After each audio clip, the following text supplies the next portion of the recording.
모든 마을 사람들이 매우 행복한 마을이 있다. 그런데 이 마을에 한 가지 비밀이 있는데 마을 사람들의 행복이 한 아이의 불행을 통해 유지된다는 사실이다. 불행한 아이는 마을에 숨겨진 지하 창고에 갇혀서 학대를 당하고 있다. 학대를 하지 않으면 마을의 평화는 유지되지 않는다. 또한 마을 사람들은 불행한 아이의 존재 자체를 모름으로써 마을의 행복은 유지될 수 있었다. 이제 아이를 학대하는 일이 온전히 당신에게 주어졌다 하자. 당신은 계속 아이를 학대해서 마을의 행복을 유지할 것인가? 안녕하세요, 랭글리입니다. 정의란 무엇인가?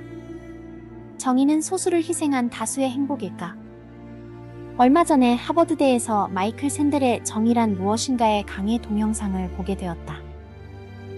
20년 동안 최고의 명강의로 뽑히는 이 강의를 듣는 수백 명의 하버드 학생들에게 마이클 샌델은 처음부터 이런 질문을 한다.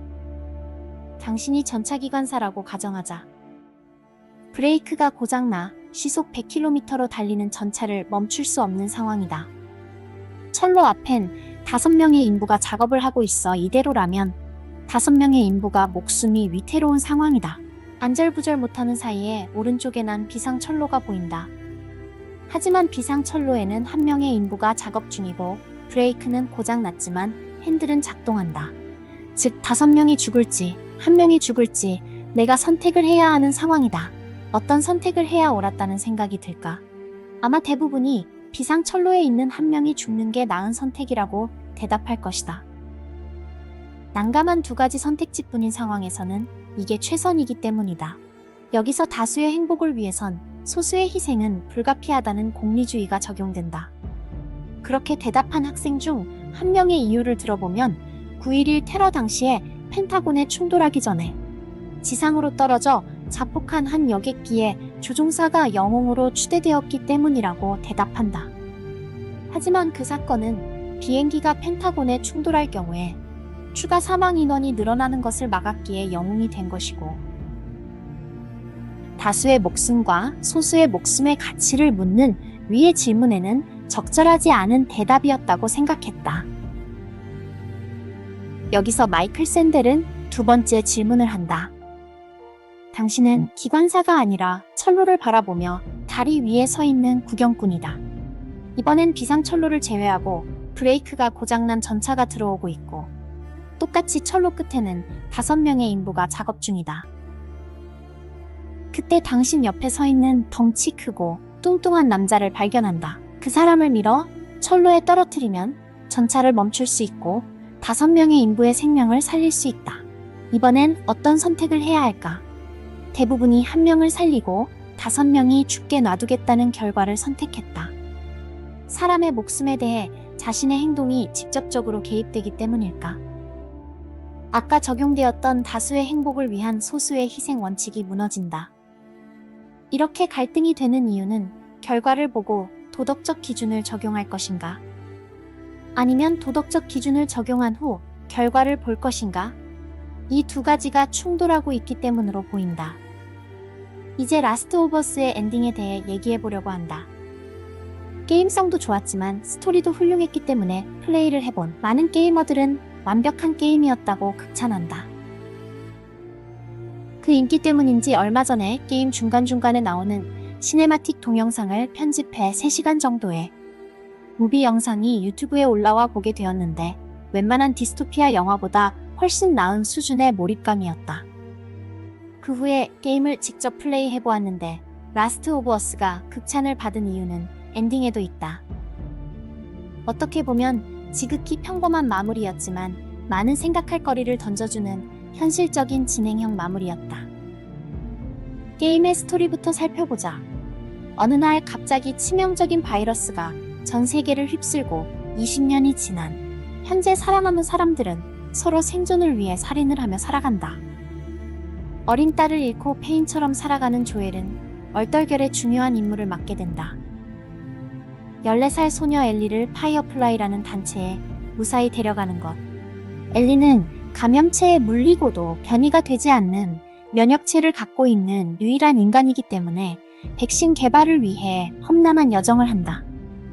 몇 번의 생사고비를 넘기며 겨우 도착하지만 파이어플라이는 엘리를 죽이려 한다. 백신 개발을 위해 엘리의 뇌가 필요하기 때문이다. 여기서 내가 조엘이라면 어떻게 해야 할까?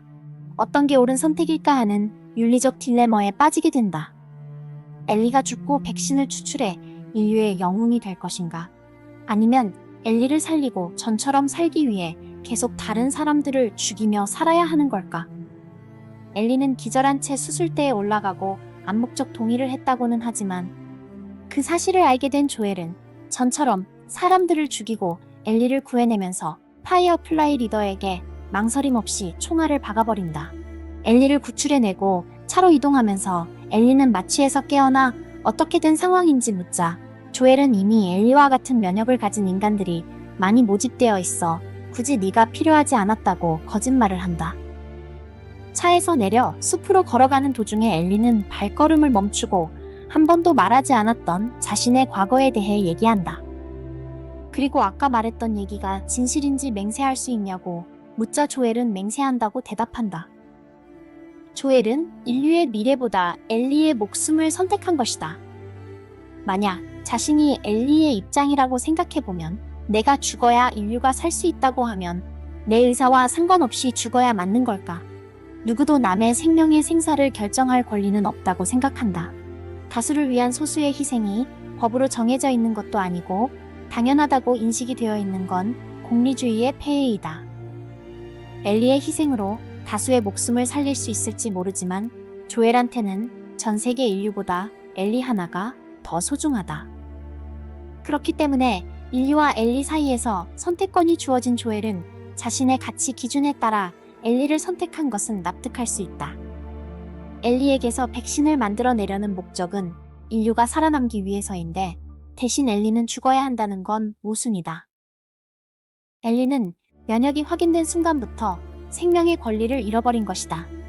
희생을 권유하는 것이 아니라 강요하는 것이다. 그런 이유인지 조엘은 마지막에 엘리에게 무슨 일이 있더라도 살아갈 이유를 찾아야 한다고 말한다. 조엘이 이 게임의 주인공이지만 그렇다고 영웅은 아니다. 자신의 삶의 전부였던 딸을 잃고 20년간 폐인처럼 살아왔고 또다시 딸 같은 엘리를 잃을 수는 없었을 것이다.